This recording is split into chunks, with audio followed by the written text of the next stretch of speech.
Hi, this is Al from the Produce Stand. Before we begin tonight's special episode with our guest, Patrick Plywood McNeil, I'd like to talk a little bit about our sponsor, DG Pop Customs.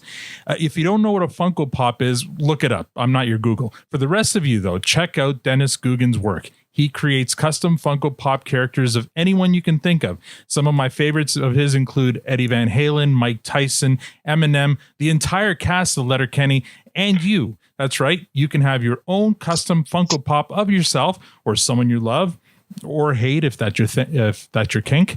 Dennis has even created custom Funko Pop figure of tonight's guest, Patrick McNeil, in his signature Letterkenny Skids outfit and gas mask. I'll post a picture on our site below this episode.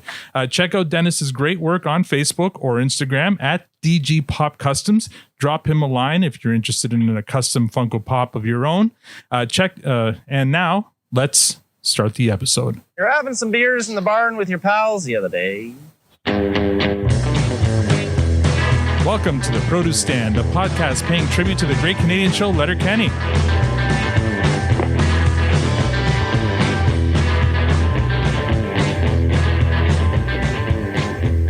Now, I know what you're thinking. There are many other podcasts about Letterkenny out there, but this one is one too. I'm Al, your host, and joining me in the room, as always, is the lovely Tanya, and online we have Squirrely Matt, the very groovy Victor, and we're thrilled to welcome our special guest. He plays Connor, one of the Skids on Letterkenny. He's the man with the gas mask. Make some noise for Patrick Plywood McNeil. Oh my Lord. Hey, oh my God. Oh my God. Wait. Oh my God. I regret nothing. You see back. Welcome, Patrick, to the Produce Stand. Thank you guys for having me. I am friggin' stoked for all your questions and Letterkenny fandom and everything. And Patrick is very on brand right now. He just took a drag of something, and he's wearing a T-shirt that says Muff Huffers. Muff Huffers. So is that special shout out? It's my buddy Jeremy and Ryan Martell. He's the drummer, and there's Zach in there, and then there's Sam. It's a punk band I used to tour with. I used to be a frontman for this band called the Human Guinea Pigs. Oh. And I just get pretty trashed on stage and just invite people to come up and mosh, and I slap them around, kind of like Gigi Allen. I just wouldn't take a shit or a piss on stage. That's all. Throw up awesome. People or anything like that. But you have some standards, right? Yeah, I got standards. Did you play an instrument, or were we just kind of like a hype man or a crazy guy on stage? No, I sang. I kept on beat. I didn't like fall over or like bleh, bleh. Like I'd just be like enough to be like, come on, motherfuckers, get up here, type of thing. So awesome. Yeah. Did any of that make it to YouTube, or is that before? I haven't put it on YouTube. No, I have some footage of that. My old black metal band was in called Occult Crips. I wasn't as crazy with that one. I was more like hair in the face, like don't stare at me type thing. So yeah.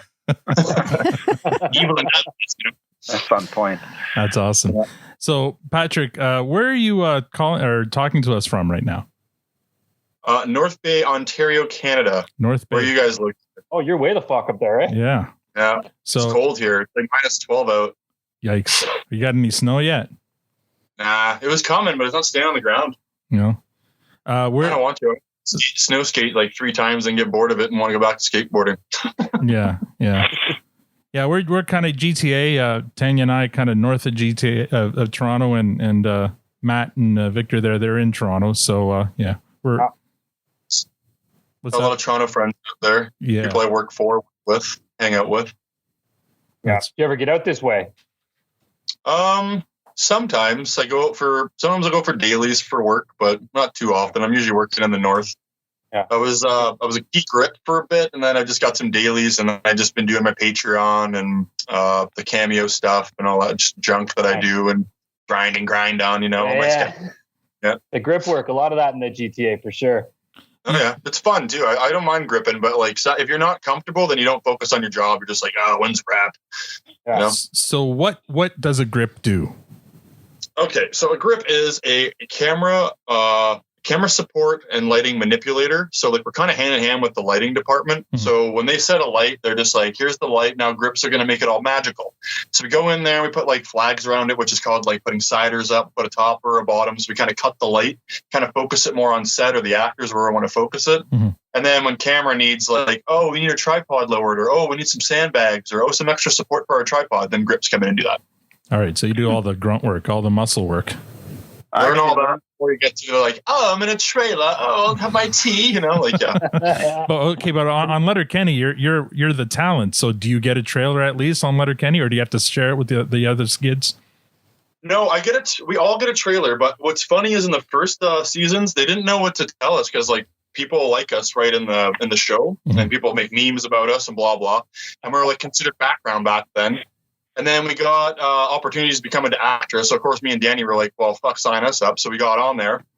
And, like, in the first seasons, me and Danny would always we'd share a trailer. We'd change in front of each other. It was really fun, though. It feels like, hey, it's like my brother growing up, type of thing. So and then eventually, once we became actor, it's like the rules in our contract are like, nah, they need their own trailer. So I'm like, yay. Really? Without him looking at me, So Danny is the other skid who doesn't speak? Danny Van Zanwick, yes, he's I call him Danny Ham Sandwich because he was a third AD on one of the shows I was best boy gripping like a few years ago, and the first AD kept calling him that, and I just kept laughing so hard at him. I'm like, dude, you're Ham Sandwich. That's amazing. So I gotta ask. So again, you've been in it since early on, and like since season 1 there, and. Like, how did you even find your way to Letterkenny to start with? Because, like, I know it's sort of growing and it's continuing to growing and it's getting fame all over now. But, like, where did it all start? How did you find your way to the show? So I was in college and I was at the skate park, like, on my last few days of, like, college being done, maybe a week or so. And then my friend Blaze in college came up and said, oh, they're filming this new show in Sudbury. It's going to be on Crave. It's called Letterkenny. And they're looking for, like, skitty meth head looking people who are like cracked out, and I'm like, oh dude, I'm popping my board up. I'm like, sign me the fuck up. Like I'm fucking in. And I went and talked to my ex, and I went to my ex-girlfriend's house at the time, and then she filmed my my tapes for Stuart and Rolled. And then I sent them in, and they're like, unfortunately, you won't be Stuart or Rolled, but do you want to be a background actor? And it was during my kind of like rap party, like for done cinematography. Mm. And they called me and I'm like, hello, is this? I was like, yeah, we're from Letterkenny. We want you to be a background featured skit. I'm like, I don't know what the fuck that is, but sign me up. I'm there. And then got there. And then Danny, he was in North Bay at the time. And we drive there and then drive back after our shifts. That's what we were doing. He's had to take care of his dog and his girlfriend was out of town. And it was just such an adventure the first season. Wow. Got on 5 days, and then like I was like, wow, it's really fun to be on TV. And then it just fucking developed. I don't know how it did. It just did. So everyone's like, oh, it's Connor. Oh, I'm fucking Vape Lord. I'm like, oh, hi, you're from Michigan. That's cool. Yeah. Like, I have to ask when they asked you. Like I'm taking it in as it goes. You know what I mean? Because I'm just a small town guy who used to blow up fireworks and do stunts and film shit. Never thought this would happen. When I asked you to be a skid, did you know what a skid was? No, I said, I don't know what the fuck that is. Sign me up. I am a living skid. Like, I don't know. I skateboard. I used to just like sleep outside for fun. And like some people would throw change at me when I was a kid. And I'm like, okay, sure. I'll go to the vending machine. Fuck it. So I guess I am a skid. I started smoking at a young age. Smoking at a young age. Yeah. The transition was easy, eh? Yeah. Yeah. Like living in a northern Ontario place is like it's just you're bored. So what I did was I found a little group that we made up called Blacktooth and Dirt Squad, and it was like our stunt/skate crew. We just go around with the camera and just film stupid pranks, and then like it get more and more extreme as it go. Like then there's the point where I'm on my friend's roof, light myself on fire, then jumping into his pool, like doing stuff like that, like bearskin too, like just like trying to be as extreme as fuck. Yeah. And then we went on to that, and then I got into cinematography, and then I got into like the crew side, and then Letterkenny called. I got into acting way more, and then like I've just been auditioning ever since, pretty much. Like, so you were in college for cinematography? Yeah, and television. And television. What college? What college was that? Canadore. Yeah, Matt, I think didn't you go for cinematography or just video? Well, I went to school in Loyalist in Belleville for film and television production. Didn't quite pan out. My career took a little bit of a different step, but it's fine. I mean, I still have a secret passion in the background for that, which brings me to things like podcasting. Yeah, nice. Yeah, but I took audio-visual communications in Seneca College, and that's where I learned about gripping and all that kind of shit. Yeah. Yeah, see, I didn't know anybody. I took audio engineering at Trebas Institute, so I knew how to record, but I didn't know anything about the visual side of things. Yeah, and it's funny because maybe you can explain. There's so I've got an interesting thing when I like around Toronto. Of course, there's film productions everywhere for TV, film, you name it, and you can always tell when you see a production crew set up. You see all those damn pylons, and I can't remember. There's always the same damn letters on the pylons. There's usually trucks parked everywhere. But I'm the idiot when I see that. I get stupid giddy inside. I'm like, oh, what are they making? What's going on? And I get so excited, and I'm always like just hovering around the area. I never get close enough because I'm not that crazy, but I get excited when I see these kind of things. And it must be just fun being on set and being part of that shit. It is. It's got its points. It depends on like what you're doing too. Like sometimes on crew side, like it can be a little bit uncomfortable due to the weather conditions because of the department I'm in. But like that's the department I'm in. You gotta fucking go with the job, baby. That's how it goes. Yeah, but hazard pay. It's like you get a trailer, they make sure you have a heater, and like it's just like two different worlds. But like I love the aspects of both. They're both creative in a different way. Like when you're at grip and you're looking at like a bunch of window panes and like the camera's pointed this way, you're thinking, how in the fuck am I going to get all that reflection out of the camera? And you're going to think about that. Then when you're an actor, you're like, well, how am I going to portray this guy? Like, am I going to laugh when I do this? Am I going to hold my cup like this? Am I going to hold it like this? Am I going to put my hand on top of my head? I don't know. Like, it's a lot of creativity with every department. Yeah. It's not your job as an actor to give a fuck what the camera's doing. It's your job to make sure your character's coming across. They'll do the rest of the work. So like when me, Evan and Tyler and Danny are there, like when me and Danny are in the background, I kind of whisper to Tyler, like, okay, for this take, dude, I'm going to try and put my hand over here and just kind of like crush it with the force or something. And I'll be like, and act like a little skittish bitch. And he's like, yeah, sure. I like that. Or we'll like work with each other, or like we'll talk to Jacob when he kind of directs us. Yeah. And then me and Danny are like, well, what if we did this instead? Like, I'm like, what if I jerked a bottle off while I was sleeping? He's like, well, okay, I don't know if it'll make it to the edit. Well, it's true. Like, I noticed that I was rewatching the EpiPen fight scene the other day, and you could see you in the background laying there, and you start reaching for a bag or something, and then Tyler like yells out to you, and then you just kind of like say something, and he kind of freaks out, and he goes back and they start stabbing each other with EpiPens. But like you can see you're doing things in the background, and they're playing off it as well as the scene goes on. Also during the EpiPen fight, like I tried to like look at them and then just kind of laugh at them, like not have any consideration, like no compassion, no nothing. Like, my friends are stupid, and they just keep vaping. You know, just don't say it, just do it through my face. Yeah. So, yeah. Well, and it's funny because that scene, we actually had a couple conversations about that because a lot of our audience is in the US. So the fact that you guys were using EpiPens, you know, we have universal healthcare here in Canada, so it's not much a deal. But we looked it up. It was like, what? What'd you say, Tanya? Like $700 a kit in the US? Yeah. It was crazy amount of money. Dude, I'm a type 1 diabetic. So like, I understand that. I got like insurance and stuff, but the people in like type 1 diabetes in America, like you're fucking dead. Pretty much just sign your epitaph, dude. Yeah. If you don't have a fucking tier A type job, like you're not gonna like a 6 figures, like whatever, fucking 401k, blah, blah, whatever you get at the end of fucking your life. Yeah. You're not going to be able to afford your insulin, man. That's bullshit. But like anyone from a methadone clinic can just go, oh, well, I used to be an addict, so I'll just take some methadone. It doesn't make sense to me. Yeah. I don't know, but that's a different topic, and like it is what it is. And a different podcast too. That's one of those topics. You know, it's like we're in Canada, we're right. Yeah. So Patrick, I love the Great White North. Love being in Canada. Yeah, anyway. You had mentioned you were skateboarding with your buddies, and you were finishing up college when you got the Letterkenny opportunity. So was acting part of the plan? Were you interested in acting, or did it just kind of happen for you? Oh, I've always just been dicking around with the camera in front of it. I've been a camera, like I was a camera whore when I was younger. Like my buddies would be filming, and then I just jump in and be like, "What you filming?" They'd be like, "Pat, get your fucking face out of here." So I just keep getting in there, right? So then we started buying more like advanced cams, like just digital ones, blah blah. And then I just started filming skateboarding because like that's what I was into. I was trying to get sponsored, and that's what I really want to do is become a pro skater and just like, you know, get the fuck out of the north, go to California and just skate a bunch. That didn't really pan out. So I was like, well, video development's an actual job you can probably get. So just work at it. So I've been working at it since I was about 16, and like it's finally starting to take off the acting side because I've been a YouTuber since I was, 15, 16. and I got made fun of. I got a bunch of comments, dropping F-bombs, the F-bomb and like the LGBTQ community, all that stuff, like making fun of me, calling me names, just so much stuff. One said, flush your comedy career down the fucking toilet because you'll never get one. And I'm like, look at me now. Like, that type of thing. Overcome pride and that. That's all it is. Trying. Don't worry about those troll idiots. Just fucking keep doing your thing, no matter what. Yeah, and I guess they're all laughing and poking fun until they're not, and they realize that you did something. Like Daddy probably just didn't hug them enough, and they just have to troll. That's the whole thing.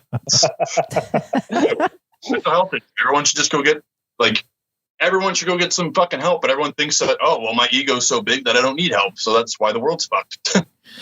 So you mentioned that you and Danny would drive from North Bay to Sudbury to how far is that drive? Because I don't know much about Northern Ontario. It's about an hour and a half. Oh, that's not depending too bad. on or how fast your driver is driving. Yeah, I was gonna say. So you'd go for each day's shoot. I thought it was a 2-hour drive, but anyway. Well, This is a judgment-free zone. Don't worry. But it's not too far. But we would do that, and then we just film the whole day. It was like about a 12-hour day, and then we just come back. And Danny was cool with it. He's like, I just want to break into the industry, and I'm like, dude, I'm in it to win it like you, dude. So let's just go do it. Fuck it. Yeah, absolutely. You've been keeping busy then with your production work on the side. So how much of that work is up there? Because I mean, Letterkenny is the first kind of production I know that's known to be shot in Sudbury. Like most of the stuff I've ever seen or heard of is in and around Toronto. Is there a lot of production work happening up there? Yeah, it's like becoming Hollywood North. A lot of big productions come here. Like they're shooting Resident Evil right now. They're shooting like a bunch of different other like kind of bigger tier A ones, like in Parry Sound, Timmins, Sudbury, North Bay, because like I don't know what it is, but I think it's just cheaper to film up here, or it's just like less COVID cases, or I have no clue. But it's just booming. Yeah, I think somebody once posted something about tax credits and stuff that production companies can get by going up there and shooting, right? Yes, correct. Exactly. Tax credit. That's why I always have to sign something that I'm a trainee, but I'm like, I've been gripping for 5 years. And I'm like, now you're a trainee on this one. I'm like, okay. Al, he said Timmins, so I'll interject and say the Timmins tornado. Our listeners won't know who that is, but that's Steve Sullivan. Oh, geez. Here we go. Victor I'm out. That's it. Do you know anything about hockey, Patrick? Because that's a hockey reference. Hockey? No, I don't know too much about hockey, but I really respect it. I used to watch it when I was younger. Sure. And when I was younger, I'd cheer for Edmonton because Gretzky was on there. Mm-hmm. I really like the Scrappers. Like I liked Steve Yzerman growing up, and who else? I thought he'd say Book-a-Boom and those guys. Or like Ty Domi and stuff. That's the stuff when I was a young kid, like that's who was like the big star names then. That's who I know of. I don't really follow it now. But my brother and my dad are fucking hockey fanatics, and like over Christmas is all they fucking talk about. Sure. They're like, hi Pat, I have to go in 5 minutes, and it's just hockey for the rest of the night. So I'm like, all right, well, I know, but I don't know. You know what I mean? Yeah. So the four factions on Letterkenny, you have the Skids, you have the Hicks, you have the Christians, and the hockey players. Do you identify most then with the Skids? Oh, hell yeah, of course.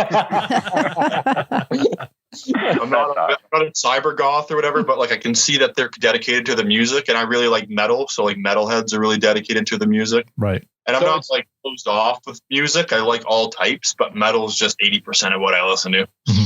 So it's funny you just referenced cyber goth, and I gotta reference one of our listeners, and on our private little Twitter chat we put out saying, anyone have any questions? And there was a cyber goth video from I guess 2011, a bunch of skids dancing. I don't know if you've seen this; it was really big. Yeah. And the question was, given the YouTube deep dive and all that, this is for Miriam. A question for Patrick. So she wrote Connor, but for Patrick, did the cyber goth video inspire the Skids? Like, because you guys do a lot of dancing on the show. Is that where that came from, or is it just coincidental? The look. There's especially there's one in that video with the gas mask, so he looks like you. Yeah, I'm going to lean towards yes, but you definitely have to ask Jared and Jacob because they're the masters behind it all. Because I never knew that gas mask was going to come out. I showed up in wardrobe, and then they gave me a different shirt to wear, which was like the production designer's old band, so I didn't have to get sued by the band shirt I was actually wearing. So I just wear my camo pants and then that, and they're like, yeah, well, just grease your hair up a bit and then you're fine. And then you don't have to put like any makeup on. They're like, I look cracked out enough. But like Jacob just came in and he was like, here, put this on for the next take. And I'm like, all right. So I put it on, I start dancing, and I just hear him like, laughing his ass off as the skids are developing. And it's like, I guess that's what just stuck to me was that in the vape. Because he's like, yeah, just vape. Every time I'm on the thing, he's like, no, vape through the fidget spinner, vape through this, vape, vape, vape, vape. So I'm like, all right, I'll kill my lungs for you. That's brilliant. Love you, Jacob. You know?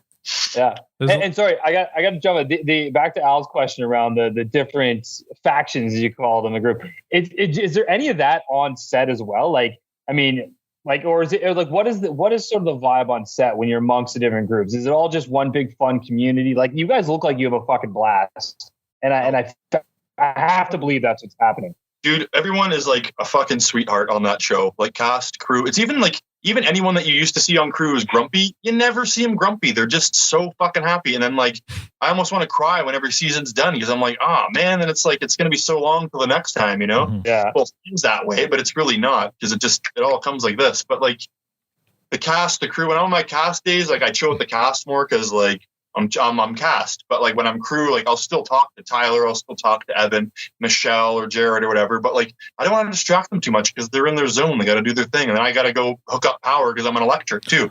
I do both. Like I work both on the show. Like I double dip most of the time. Oh, really? You work crew on the show as well? Yeah, like if you look in the credits in the past 2 or 3 seasons, you'll see electric Patrick McNeil, lamp opera. Nice. Yeah. Oh, nice. I'm not there yet. I'm not allowed to skip ahead. We're on season 3 right now. Yeah, you're not allowed. Exactly. Gotcha. But like it's in the later seasons. Like I don't know. I don't even know when I got credited. Because I don't always watch it. I don't always catch up. Like I want to, but I'm like, then I get this key grip being like, hey, do you want to third this show? And then I'm busy for another month. And then like I get like an acting gig for 2 or 3 days. Like, oh, do you want to be a demon this or that or a fucking heroin addict? Yeah, sure, I'm out. Go and do it. Or they ask me to be a drug dealer. I'll be a drug dealer. Yeah, sure. I've done a few things for some features like last year. But like, yeah, acting work comes and goes. But grip work's always like my bread and butter for right now until my Patreon and YouTube takes off, or like Letterkenny keeps taking me further. You know what I mean? Yeah, absolutely. Which it pretty much is. It pretty much started my career. That's great. Awesome, man. So can you share any fun stories about being on set? Aside from the ones you've already shared, anything that might be juicy for Letterkenny fans to hear that you can not to get yourself in trouble. Oh no, I'm not going to get in trouble. It's just, I hope not. Anyway, I don't know. There's lots of different stories. Like I'm on crew a lot. So like I got a lot of crew stories as well, like fun stuff. But like for cast, it's like, I don't know, just going out for lunch with like Tyler and Evan or something, or just like sitting with them at lunch and just like being human, hanging out, shooting the shit, like not really being like our characters. Getting like the opportunities to actually just kind of pick their brain about acting and everything like that. That's cool. Yeah.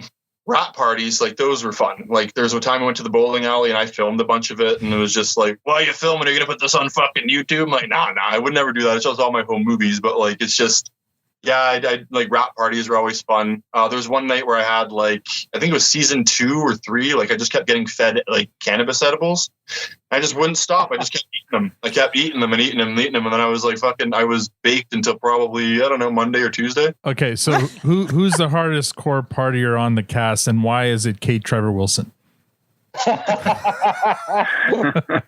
It's gotta be. It's gotta be. No? I really want it to be.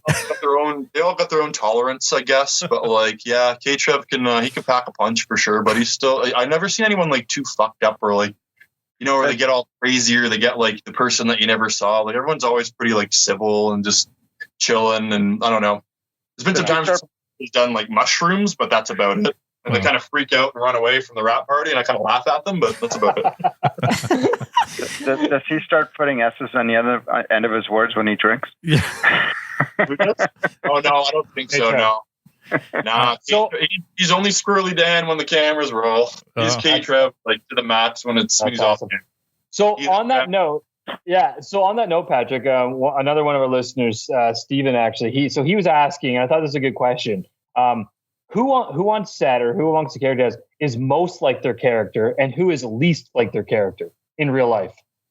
Oh, that's so tough. So I didn't mean to put you on the spot, but I kind of did.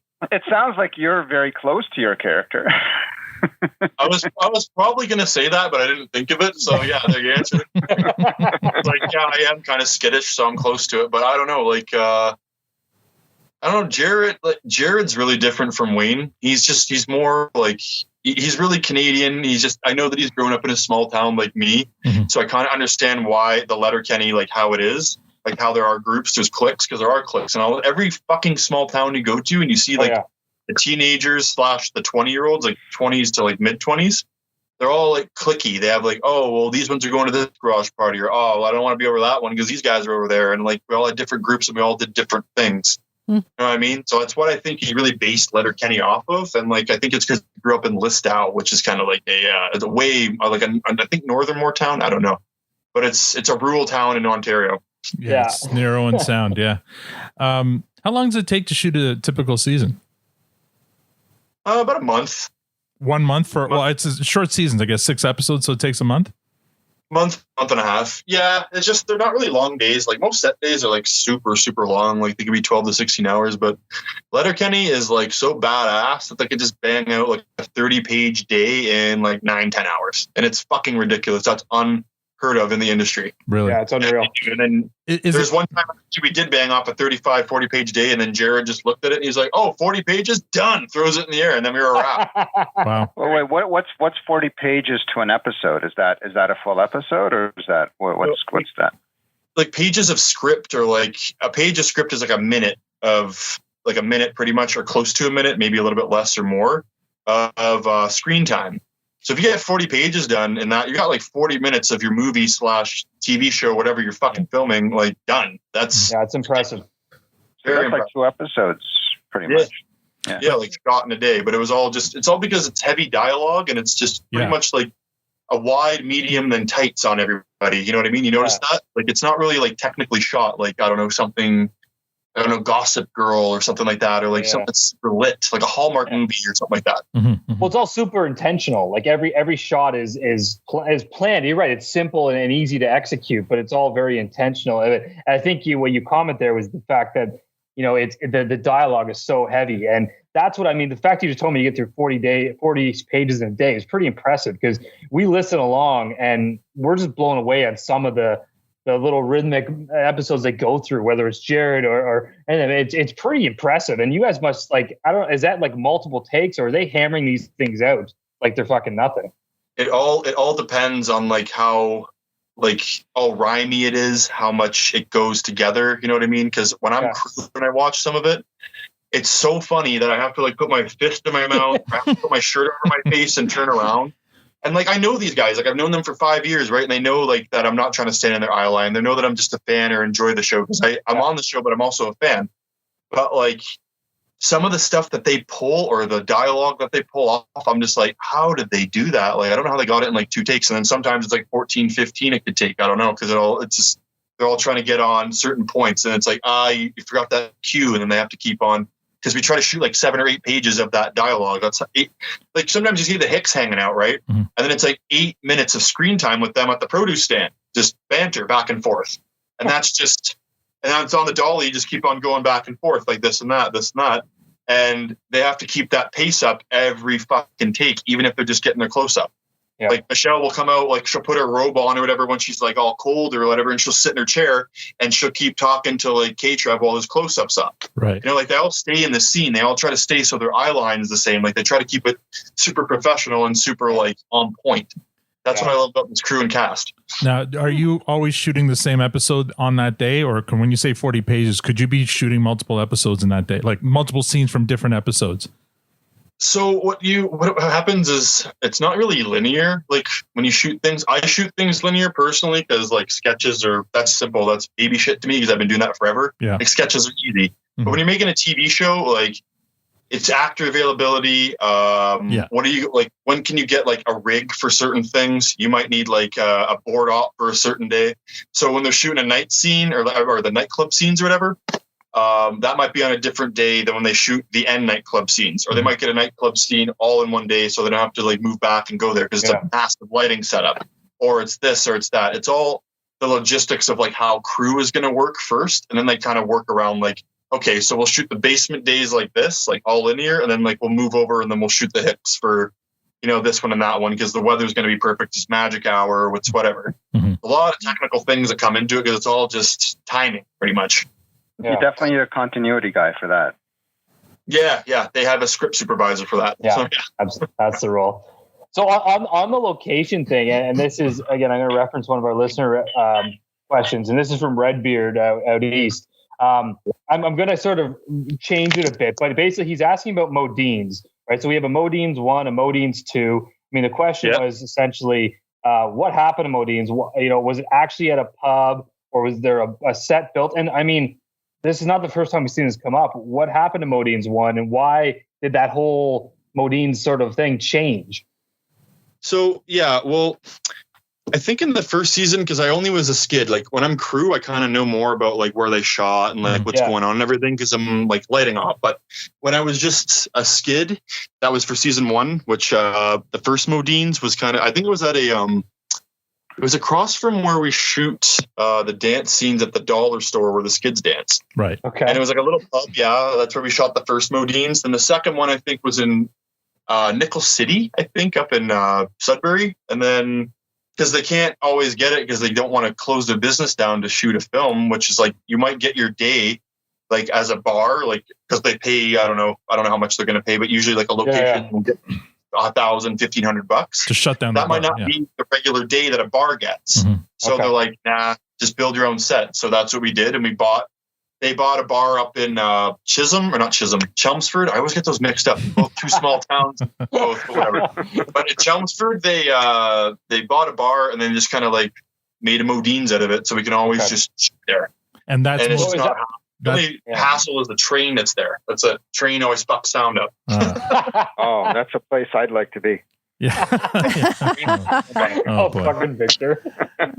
So that's Jacob's up, like, okay, hold for train. yeah. So that's Modines 3. Car. So there's not going to be a Modines 4 then. Modines 3 is your set. That's amazing. By the way, I love that you're drinking Labatt 50. That can looks like it's out of like the archives. Holy. It's like these are like old. They haven't changed the logo, nothing. I just picked up like a 6-pack earlier today. Unbelievable. That's old school. Did you check the expiry date on that? Yeah. Your expiry date? Did you check the expiry date on that? Make sure it's not from the 70s.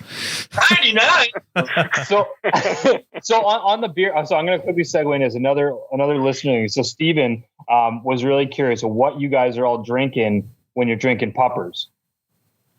Or is there anything in the bottles? I'm pretty sure it's just water. Yeah. To be honest, simple question, but it got asked. Steven, it's either that or it's I don't know. Like I know some productions, but I'm not sure.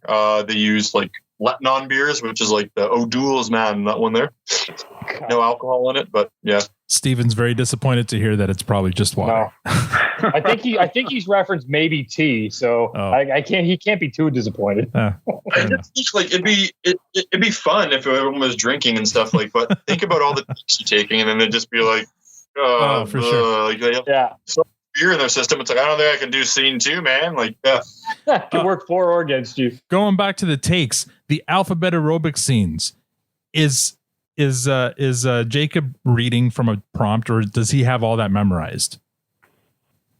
I've never seen Jacob have to read off something. He memorizes everything when he's going. Fuck off. Really? That's crazy. No, I'm not talking with you. Every guy, I don't see them cue cards. Like in blocking, you get your sheet, and they kind of, and you get to like read off the script and like kind of like memorize your lines again. But then when we light it and they're gone to do the rehearsal, they're rehearsing like off away, like it's just the actors. Sure. So I think they already have it really down because they practice this before they even get on set. I would imagine, anyways. That's what I do when I get speaking roles. But like, yeah, and then they practice it so much that it's just like it has to just come back because like you're waking up, the coffee's just kicking in. You're like, oh yeah, that's what scene we're on. Okay, yeah, that's my line. Gotcha. Wow, that's incredible. Just because, especially in those scenes, they're so dense in text, and I can't imagine having to memorize all that. I can barely memorize my podcast intro. Okay, a big concern in our Twitter DM has to do with Devin, and I'm going to preface this by saying, again, we don't want to get you in trouble. but everyone really, really wants to know. So you can tell us what you can about Devin's departure. And don't be afraid to drop an allegedly if you don't really want to fully answer the question. I know. And I know everyone wants to know this so fucking bad. Like, where's Devin? Where's Devin? That's all I fucking ever hear. All I went far, far away. That's all I can say. Fair enough. All right. Pretty fair. Be honest. All I have to say is, why did you have to destroy that guitar? All I say is, why did you have to destroy that guitar? Yeah, Patrick may not remember the scene specifically, but we just, or maybe you do. We just reviewed Sled Shack. Is it Sled Shack? Yeah. So that's the first episode of season 3, and of course, first episode without Devin. And there's the skid scene where Stuart is saying, "Why would he leave? We have everything we wanted here." And it really, really felt, and again, don't want to get you in trouble, but it really, really felt that dialogue he was delivering was kind of the writers giving an FU to I forget the actor's name. Like, why would you want to leave the show? It felt really personal during that scene. Can you say anything about that? I never really thought of it that way. I just all right. I just felt like the character Stuart is like, because we're all kind of like iffy with each other. Like we're kind of like closer than we all like kind of perceive to be. Mm-hmm. So that's like kind of dialogue I got out of it, because it's just like, yeah, we're gonna miss Devin. Like, I don't know. Like maybe he I don't know what he does in the skid basement. Like maybe we all massage each other. I don't fucking know, So maybe that's just in the dialogue. So I just act like scared. Like, oh, Stuart's so mad. Like I hope he just is okay and just has a bump or something. Like that's pretty much all I'm doing. All right. Fair enough. I never thought like that. That's kind of an interesting point to put up. But like, I don't know. That would be that's not subject for me to answer. But sure. Maybe you got Jacob or Jared on. You might be able to talk to you, but I'm not sure. Oh man, if we ever got that, then we could like end the podcast right there if we can get Jacob or I'll tell you guys. Don't worry, I'll tell Jacob and Jared about you guys that you're floating around. Oh, that'd be great. But we appreciate it's about you. Yeah. Let's see. Some more questions from the Twitter DM group. Most of the so we already said that one. Behind the scenes look. Will the background skids ever get lines? So, sorry to say, apparently you're a background skid. Do you think you'll ever?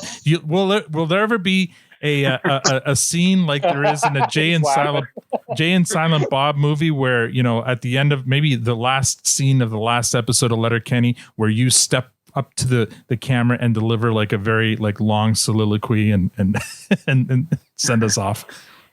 I'm skid number 1 on Letterkenny, and I'll never be able to talk in front of camera. So I'm sorry that I can't. I'm skid number 1. That's all I have to say. But you have a name. It's Connor. We love you. We love you, Connor. Yeah, it is. No, I know. I know you guys know. I know. I just think it's funny, but I'm not too sure. If they throw a line at me, they'll throw a line at me. If not, then I don't know. Give me a straw. I'll take it.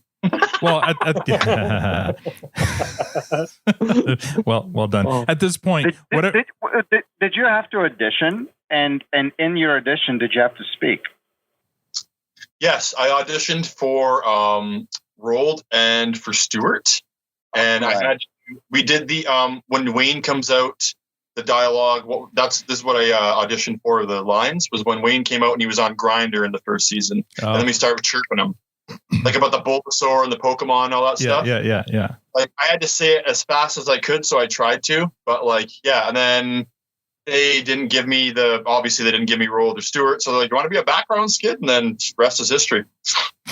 Yeah, well, clearly you left a mark. So whatever it is you did, it worked. Yeah, they called you back.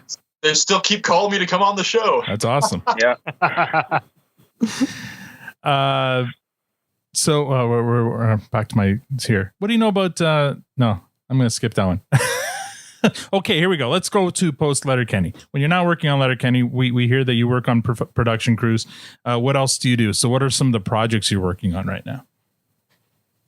Well, that I did work on. I worked on a creature feature. I was a key grip for that one, so I'm pretty proud of that. Mm-hmm. A lot of good practical effects on that one. No CGI or any of that shit. So most of the budget went. I did some daily work on some Hallmarks, some just like Christmas movies and stuff like that, like Daily Grip, Daily Electric. And then in between that, I just do my YouTube Plywood Mind, and then I make exclusive content for my Patreon, and then fulfill the cameos that I get requested every so often. So I just got on there. No one really knows I'm on there. I was just looking at that Cameo site just because I was interested in that. So you're on it, and so people actually get you to do cameos. So how do you do when you're not a speaking skid? What do people ask you to do? Just go on camera and like smoke?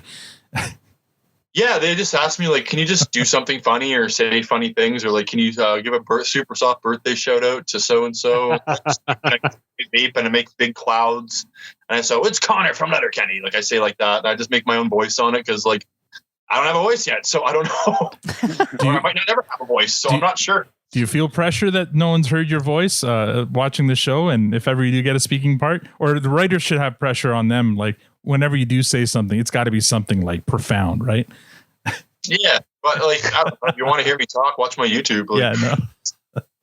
It's not like my vocal cords were like surgically removed. Like it seems that way. No. But So you mentioned you were in a couple of bands. So is music still kind of thing that you are doing or you would like to do in the future? yeah, I'm kind of half and half in it right now. I mean, I really would like to frontman again because I miss being on. Well, COVID's around, so that'll never happen in a few years. But anyway. I miss being a frontman and like, you know, just because I used to do like, I didn't do like any cleans. I was more like, yeah, vocals like that. And I have to keep that for like a half-hour show, but like I miss doing that. I miss making black metal. I did death metal before. It was we were in a band called Disfigurement. We did one garage party for a New Year's Eve thing. And then, we never did anything else after that. And, and then I was in Human Guinea Pigs, that other band I was talking to you guys about. And I don't really do too much music now, but I've been talking to my buddy right now that we're trying to like re-record some more black metal, maybe some punk. And I'll just record it for some fun. But I do pretty much all my own score for all my YouTube stuff. So that kind of keeps me in there. It's just not like metal, just more jingles, just stupid things I come up with. That's about it. That's great. One of the reasons I reached out to you, Patrick, on Twitter is because at one point you were tweeting a bit about mental health and awareness and stuff like that, and I really appreciated that. And probably the reason I reached out to you. Is there anything you'd like to? Are you comfortable speaking about that, or anything you want to talk about with that? Yeah, dude, I try to be an advocate for that because I got a lot of problems of my own, as everyone else does, right? But no one wants to really, like part ways with their problems. They kind of keep them to themselves. They kind of keep on staying on, kind of getting the same, like no one really notices that they go in the same pattern sometimes, or they have depression, or they have this, or they have that, or something's eating at them.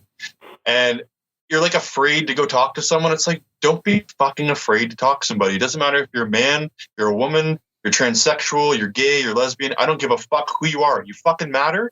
And you should talk to somebody like about your problems, because it's worth it. Like, because if you don't, then you can go on the verge of things, and like bad things can happen. You could, like, I've lost friends because of suicide. I lost a friend last year because of suicide, a friend of 10 years. I love that man. He's my brother, but drugs and alcohol got to him, and his mentality wasn't on point. So he hung himself, and that's very difficult. And before that happened, I had a girlfriend, and her name was Cassandra. And she told me, like, I think you should do some mental health things, because I can see a ton of mental health errors, because like we didn't have the greatest relationship, and like this was happening. And I just noticed that like there was lots of things that I was like, wow, I'm not realizing this about myself. So I started reading books, and then I started like just going to a counselor and stuff. And then just reading blogs, getting into CBT exercises. And then nowadays, because like I just try to be so, like, of course I don't feel good every day. Like I'm a human being. Yeah, who does? So it's like I try to advance my CBT exercises to like DPT exercises, then like and so forth, and keep going up and up, and like just see as much as I can, like learn to the grave. That's what everyone should do. That's what every one of you guys should do. Like, don't close yourselves off to things. Like, be open. Love hard. Don't like laugh hard too. When you're in a room and you're just laughing really hard, fucking don't feel ashamed for that. Just do it. You're living your life, man. You're being happy. So no one should take your fucking happiness away. And if they do, daddy didn't hug them enough, or mommy didn't kiss them on the forehead at night. All it means, man, they got problems of their own. That's a great message. It's up to you, and the pursuit of happiness is bullshit. That's what I'm going to say for mental health is pursuit of happiness is bullshit. You have to build your happiness. That's just the way it goes. That's the rule. There's a great book out there. It's called The Happiness Advantage, and I recommend it. It's super, super, super good for anybody's dealing with any level of mental health, big or small. It just gets you to, it's common sense, but it's not common sense, right? Because then not everybody would be doing it, but it's the Happiness Advantage. And I'm telling you, it's a great, great book. Everybody should go and read it. Yeah, I'm going to check that out because I've heard about that, but I never read it. Yeah, Sean Achor, Achor, is the author. And Happiness Advantage. It's right on point to what you're talking about. It's just don't be ashamed. And I always try to tell people too, just don't be ashamed of things you've done. Like you did them. Like obviously you can grow from that. It's not like you killed someone or something, like it's not unforgivable. Yeah. We all make mistakes. We're all human beings. I make mistakes every fucking day. So it makes me better tomorrow. That's all it is. Just learning. For sure. Great message. And obviously, especially at this time right now with the pandemic going, I think it's an important message for everyone to hear. I've been thinking about making a mental health video about that because a global pandemic in itself is like traumatic. It's a trauma to some people because everyone takes everything differently. Like say me and Matt are in the same car. We're in a car accident and I just go like, yeah, I'm fine. We're all both scratch free. And then Matt's like, he sees helicopters and it's fucking apocalypse now to him, like it's everyone sees things differently and it's just, we all take it differently. So we all have to kind of try to consider that and be fucking compassionate for God's sakes. Yeah, absolutely, man. And it's you're right. It's a weird fucking time for sure. Like, I know it's funny, like even myself, like, I mean, we all have our own issues. We think about things in different ways. I know like here in Canada, especially, lockdown has been pretty much the norm, especially in places like Toronto where we live. Like I joke with my wife all the time, but like, I haven't stepped inside a grocery store since March, as an example. Like, she's done all the errands. I've been the only place I've been onto a patio for a few beers. I've been into a tattoo parlor, and that's about it. So it's like she does all the main errands. I work from home. It's these things. I'm doing okay, but it's one of those things. Like it takes its toll on people, and no one really thinks about it. Everyone's just like, I'm good. Everything's status quo, but it's fucking not. No. And it's okay. Am I 100%? No. Am I 90%? Maybe. Am I 80? Yeah, at least 80. But, we're all fighting through, and it's okay to talk about and be open and be honest and accept that we're not all right. And that's okay. And it's, like you said, talk to people, be honest about it, be open about it, because we're all in this shit together.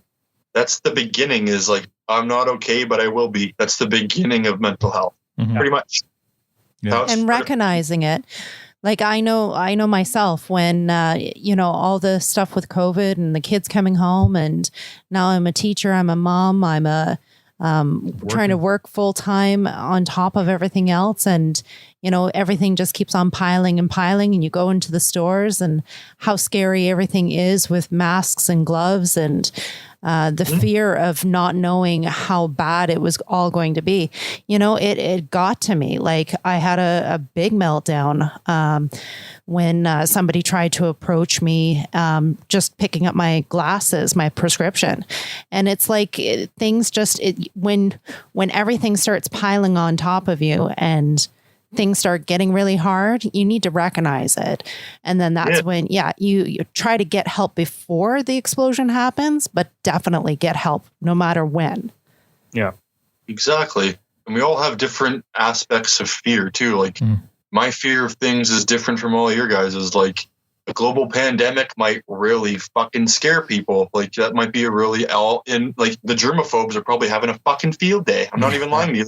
Like, I can't, they probably shower in alcohol. Like, I don't know, but like, it's just, so you got to consider that. And then you got to consider like, I don't know, we don't even know about the asymptomatic thing. Like, is it true? Is it actually a thing? Like, it's such an unknown disease that we just expect it, or like a virus, that we just expect it to be like, oh, it needs to be known about so we can go socialize again. But it doesn't work that way. I know we're creatures of habit. I know we're socializing, but we have to stay safe and do the protocols until if we trust them anymore, will tell us like, well, we have a vaccine, or we have this, or like something for COVID now. So like we can resume what normal life was, which might not even happen. So, because we don't know what the future holds. Like I might not have 10 minutes. I might have 10 minutes left in my life. I might have 55 years. I don't know. Like it's an unknown thing. Yeah. So yeah, it's interesting. I mean, when I'm going to quickly add this point. You talk about sort of the climate and the way things are today, and people's comfort level of things. And I'll reference my brother as an example. He's not an anti-masker by any means, but he's kind of like one of those. I don't necessarily think it's helpful, but his opinion on it still is, I'll do it, because even though I don't necessarily agree with it, I understand that others around me may be uncomfortable, and this is a fucked up time. So if I put this thing on my face and I don't believe I'm keeping people safe, but the people around me are more comfortable as we get through this mess together, then I'll do it. Right. So what, because it's such a small impact on my day that doesn't really fucking matter. Yeah. Yeah, exactly. It's for your fellow man. That's all it pretty much is, fellow man. No, I You can't didn't. just stop thinking about yourself. So That's just selfish. Got to be selfless sometimes. So what? Oh, sorry. Go ahead, Al. I was going to change the subject. So if you want to keep on the subject, I was going to change it as well, but in a different way. All One right. thing I fear less, or I'm not so scared of anymore, is committing crime that puts you on house arrest, because I feel I could do that. you've been doing Can I it get a for list of 7 those, months. Victor? Oh my gosh. Only I have to do my Victor. research. So Patrick, you Here's the list that will get you to stay. you work in an industry that got pretty much pummeled by the pandemic. I'm in a band that hasn't played since March.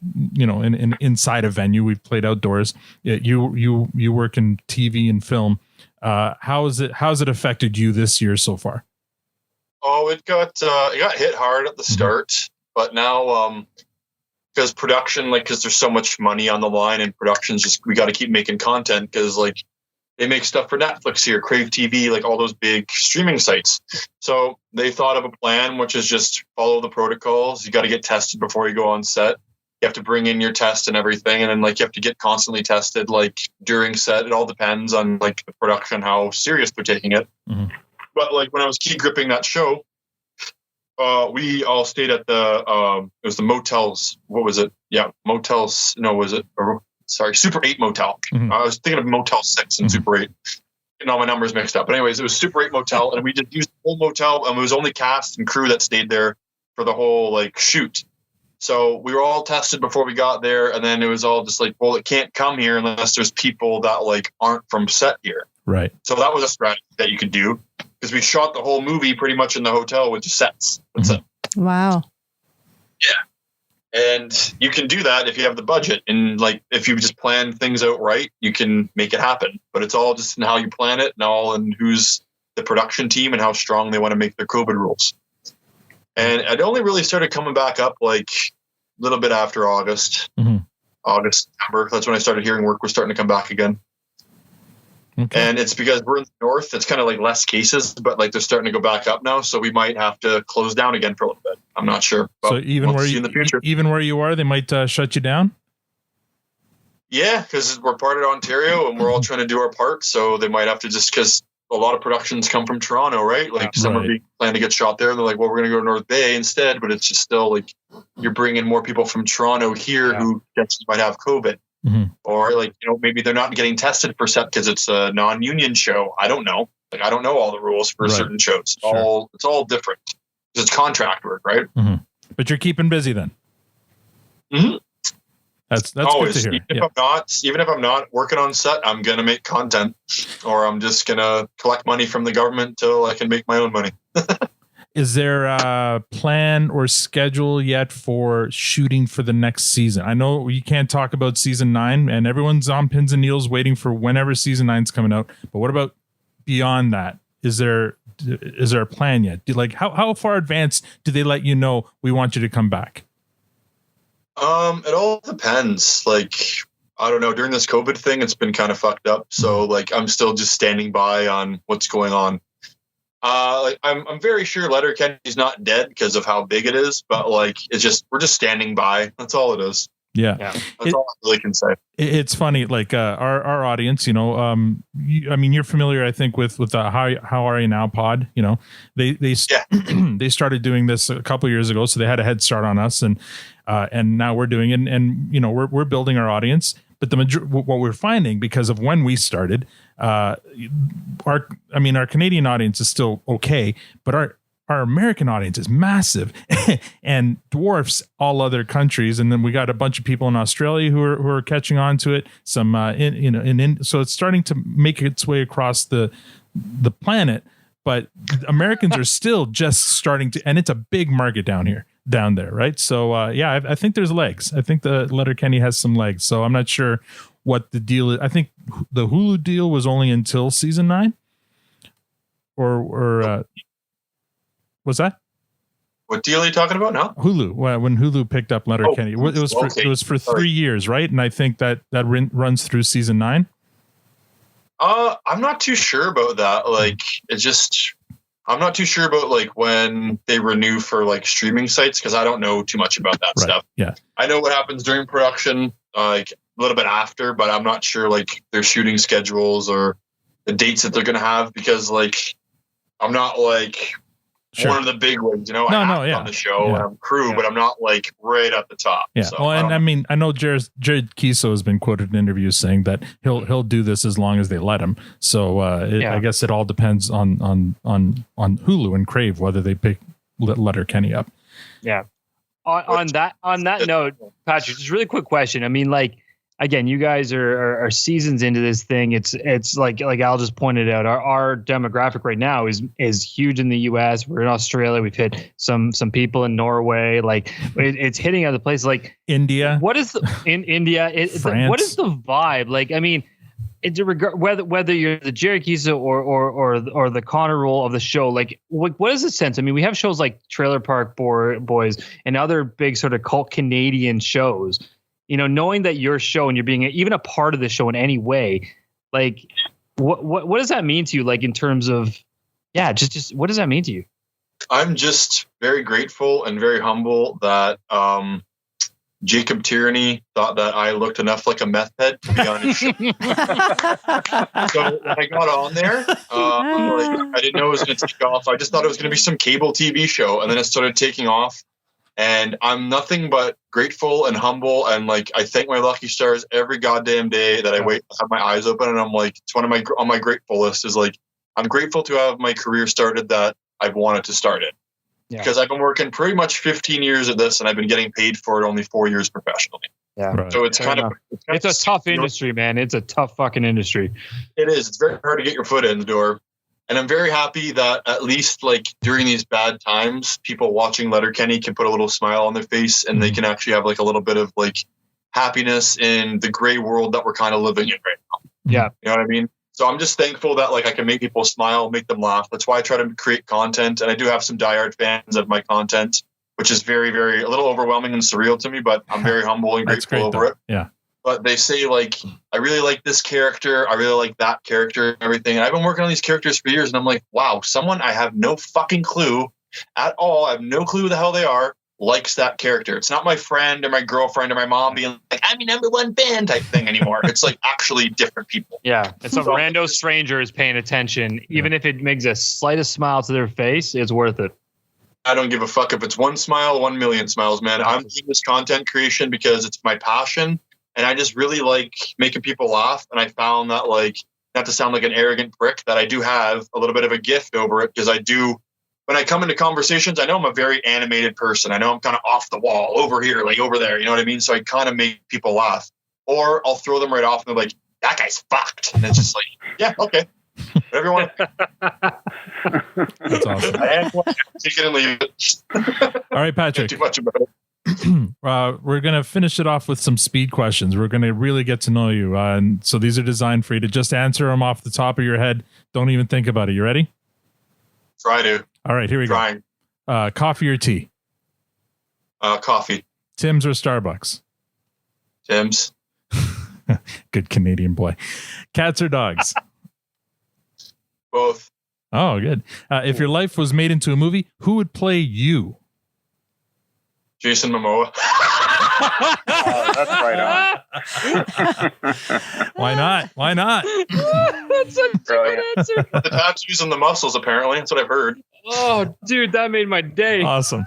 How skinny I am. This is his fucking, like, I don't even know what that is. Probably not even part of his That's big toe. That's his big toe right there. It's fucking you're the mini me. Yeah. I mean, it should be a stand-in, actually. Yeah. Or assistant, I don't know. You better be careful. Jacob and may get Jason to replace you on Letterkenny if Letterkenny gets big enough. And I hear Jason's in They have a lot more than me. Oh man. Dinner with anyone, dead or alive. My friend Justin Brazo. Oh. Yeah. Because he's Yeah. Okay. sorry. You Best, would appreciate that. Just he was like me, dark. So That's an honest answer. yes, is an honor. Thank you for the answer. Best vacation. Perry Sound. I don't know. Wow. You know what? We spent a great week in Perry Sound at a nice cottage, so there's nothing wrong with that answer. Dude, it's Yeah, fun. people in Perry Sound are saying what? Yeah. It's very- Sound. Like, yeah. So, Window or aisle seat? window. Thank you. I'm sorry. I people on the plane who complain that their seats are too. You're fucking 40,000 feet in the air, flying at 800 kilometers per hour, and you're complaining that you're uncomfortable on the plane. We touched the nerve. Yeah, get a freaking window seat and enjoy the fact that you're flying. My goodness. I got a ladder made of steel, so I'm a window guy for sure. Yeah. Yeah. I don't like asking people to move so I can go pee. Yeah. They're just pissing my depends or wait. I think the Labatt 50 will give away the answer to this one. Beer, wine, or liquor? Well, wine and beer actually. They're the best. Oh, there you go. So what color wine? What red wine. Red wine? No, this is important to know. Red wine. So That is important. chilled or room temperature. I've just never heard anyone refer to what color wine do you like. There's rosé. Rosé is never touched upon. I understand the fucking question. I've never heard someone. Now, phrase it kids, that not way. in front of the guest. There's even green wine. Did you know about that? Yeah. Fucked up shit that is. And red wine. So room temperature or chilled? Both. Really? No, the right answer. Isn't chill just dessert wine? No. I chill red wine. It's great. I like it when it's room temperature too. That's the wrong answer. The right answer for red wine is room temperature. But okay, we'll let you play. Come on, Alex. Come on. What is Early? red wine? Are you an early bird or night owl? Early bird or night owl? A what? Early bird or night owl? Oh, it depends. Huh? Like my diapers. If you could be someone else for a day, who would you be? No, that'd be complicated. Oh, No way. I was going to say, don't say Jason Momoa. yeah. No. That's fresh. I think the other A question. lot to absorb in one day. So am I on? Like, I think the question should be, what is your favorite hour of the day? Oh, yeah. There you go. 4 o'clock to 5 o'clock. All right. Happy hour. Yeah, there you go. And final one. Secret something no one knows. It could be about you or an interesting fact in general, but Or your best friend. yeah. Interesting fact. Yeah. I had Bell's palsy once. Oh, There you go. wow. That Before is I got the beats. Before you got the what? Diabetes. I got the beaties. Diabetes. The bitch who lives in my pancreas. Wow.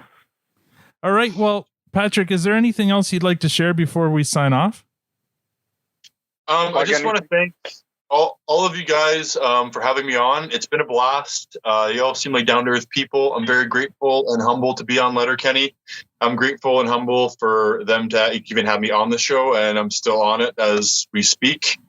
I want to give a shout-out to my friend Cassandra, Luke, the Muff Huffers, since I represented them. Yeah.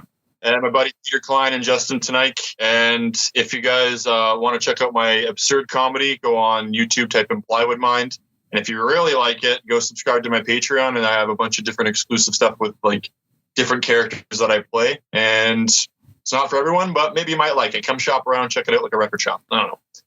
Patrick, Nice. thank you so much for joining us tonight. Yeah. You've been a prince. You've given us an entire hour, and you didn't have to. So thank you. Thank you. No, Yes. I would have given you two. I would have just kept going and talking. Well, we can have you back on if you want. If you'll come back on, we'll have you back on. Sure. Anytime you guys want, just let me know. I'll give you guys my schedule. Awesome. And you know what? If Thanks, you can Patrick. put in a good word for some of the other cast members, I'd love to have anybody else on. Anybody else from Letterkenny on. I see Tyler. Tyler usually goes for like underground podcasts. Like I Okay. seen him on the How You Are one. He went on there once. Yeah, I he was think. on there. Yeah.